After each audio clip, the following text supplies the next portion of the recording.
Hey, what up, guys? Coming to you this morning, we're doing the 2019 year-end top 10s. I'm going to discuss my third best division in boxing at the end of this year, entering 2020, and that is the 160-pound middleweight division. We're going to start with the dropouts and then the numbers 8, 9, and 10. So let's jump right into it, start looking at the dropouts. We start off with the first fighter to drop out is 32-year-old former two-time middleweight champion Daniel Jacobs of the United States. Danny Jacobs entered the year ranked tied for third. He pretty much stayed there the whole year. He took on Canelo in a unification bout in May, dropped a 12-round unanimous decision. He fought hard, but he just wasn't, he's not on Canelo's level, at least not at 160 pounds, as he claimed after the fight. It had to do with the fact that he had to cut weight. He drops out because he moved up to 168 officially when he took on Julio Cesar Chavez Jr. I discussed his year in detail when I discussed the 168-pound super middleweight division. So if you want to go check that out, you can, and see what I said about him. That's Danny Jacobs. I don't think he returns to 160 at all, so I don't see him returning to the top 10 back here. The next fighter to drop out is 30-year-old, undefeated, and now the WBO super middleweight champion, Billy Joe Saunders. Saunders entered the year coming off of 2018, where he had pretty much moved up in weight. He only fought one time and moved up in weight in that fight.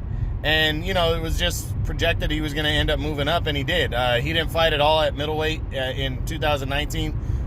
He moved up and in May, won the world title at 168, got a defense in. So I discussed his year in detail when I discussed the super middleweight division as well. So if you want to look at that, check that video out. You can see exactly what he did.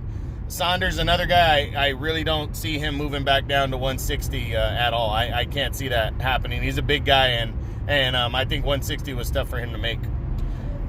The next fighter to drop out is former middleweight champion of the world, David Lemieux of Canada. Lemieux entered the year number 6, and he was coming off of 2018, where he fought a couple times, but he was waiting around for the possibility of a Canelo fight.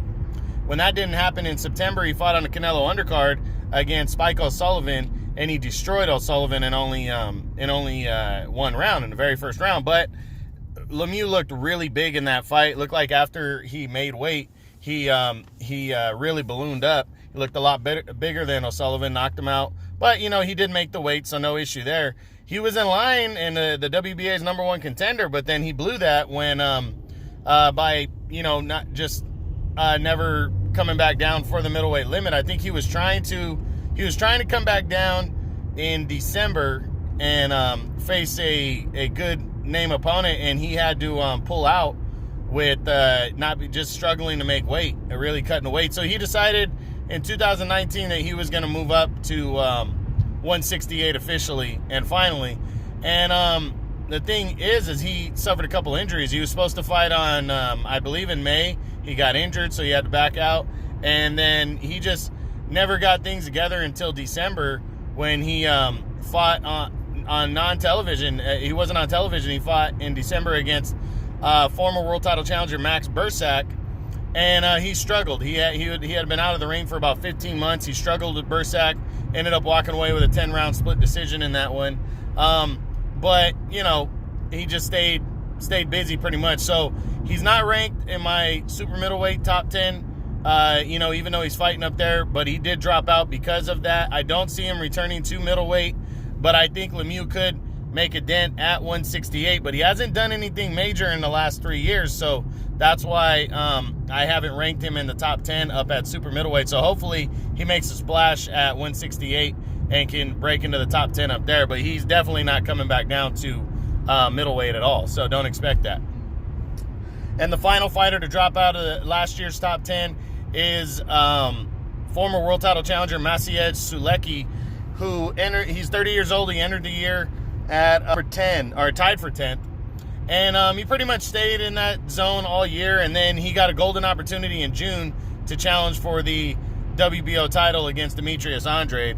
And he tried in that one. He really tried as hard as he could, but Andrade is just cleanly better. He caught him early, put him down, and then after that, he just cleanly outboxed him and outclassed him with ease. And Sulecki dropped a one-sided, 12-round unanimous decision by shutout. He dropped out of the top 10 after that loss. Still floated around the 10, but he didn't. I don't believe he came back. He didn't come back. He struggled with Gabe Rosado when they fought earlier in the year too. So, I just didn't feel he's very close to the top 10, so he could break back into it. But right now, I just don't see it. I don't think he's going to break back into the top 10. So, not now anyways. I think he could. Guys losing around him, but he just got to start over from scratch and try to get right back in the mix is what he's got to do. So, we'll see what happens here. And now let's get into the top 10, starting with number 10. Finishing the year, number 10 is former world title challenger Matt Korobov. He entered the year not ranked, and I think that was a mistake on my part because he came off of 2018, where at the end of the year he was a last-minute replacement to take on Jermall Charlo for the interim title, and he fought his ass off in that one, and he almost beat Charlo. It was a really good fight. And they scored it wide for Charlo, but it really wasn't that wide at all. It was a close fight. I didn't have a problem Charlo winning, just Korobov put up a really good one in this one. Well, he returned in May, trying to prove that he belonged. He took on some guy named Emmanuel Alim. He was outboxing him, outworking him to the last maybe three rounds, and Alim closed the fight strong. And somehow they came back with a 10-round split draw. It was a very controversial decision, but he didn't lose a fight. So in December, he got a huge opportunity to challenge for the WBA interim title against Chris Eubank Jr. And he did well in that one. In the first round, he was doing well, and then he ended up throwing out his shoulder mysteriously, and he lost. He ended up losing by TKO because of that, because he had to retire after that injury. So tough break for the 36-year-old Matt Korobov. He enters the year. He's ranked number 3 by the WBA, so he could try to get back into it. He's 28-3-1 with 14 knockouts, but again, he's 36 years old, so not much. Don't know how much he's got in the tank. So we'll see how he bounces back, but he needs to try to throw himself back in the mix. He didn't lose like a legitimate loss. It was a TKO, but through an injury, so he should be okay. It shouldn't hurt him too bad. I just hope he gets some kind of an opportunity, because he deserves one in 2020. Next, finishing the year, number 9, is the undefeated former junior middleweight champion, Jaime Munguia. Munguia fought his entire year at 154 pounds, winning all 3 of his fights there. He had a tough one against Takashi Inoue, but still got a clean unanimous decision. Then he struggled against Dennis Hogan in April, really struggled. Walked away with a very tight, somewhat controversial 12-round majority decision to keep his belt. And then he decided to defend his title one last time in September against unknown Patrick Alati. Dominated him, 4th-round knockout, as he retained his title. So after that, he decided, a couple months later, he decided he was just going to vacate and move up. And he has his first fight set for Saturday, January 11th, actually this Saturday coming up, when he takes on Spike O'Sullivan in a big middleweight showdown right there.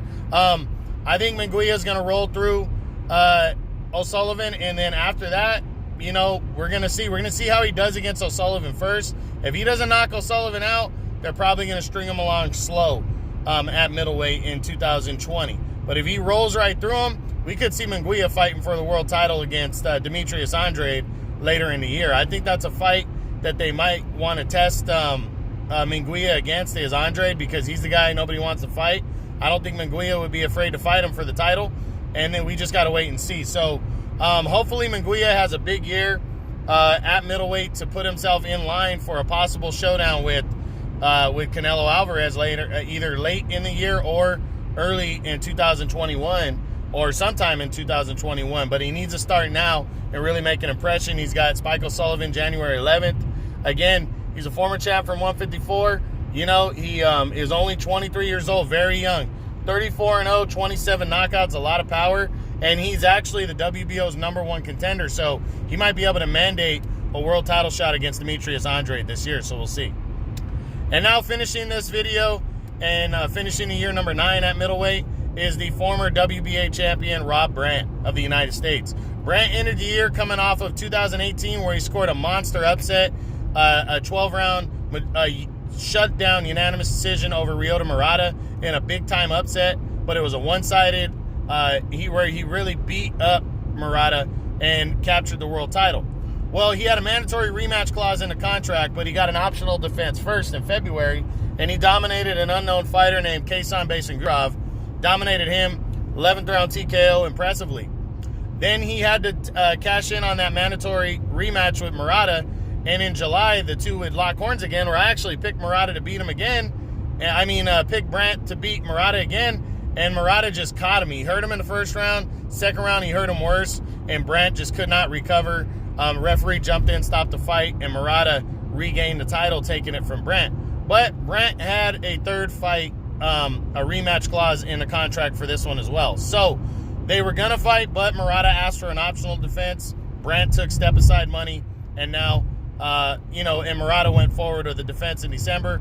Brandt was supposed to come back in January, and he didn't because of an injury he had to pull out of fighting this weekend. So it's really unclear if Brandt's going to take on Murata next, or if both guys are going to get optional defenses and then fight late in the year.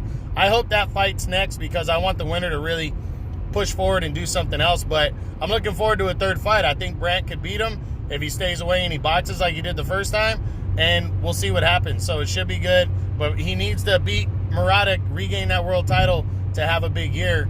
And if he does, he might be able to land another big fight later in the year, so we'll see. But all right, guys, that's it for the 2019 year-end top 10s at middleweight. We had Rob Brandt at number 8. We had Jaime Munguia at number 9, and we had Matt Korobov at number 10. Hope you enjoyed it. True Boxing, you've been hit with the truth.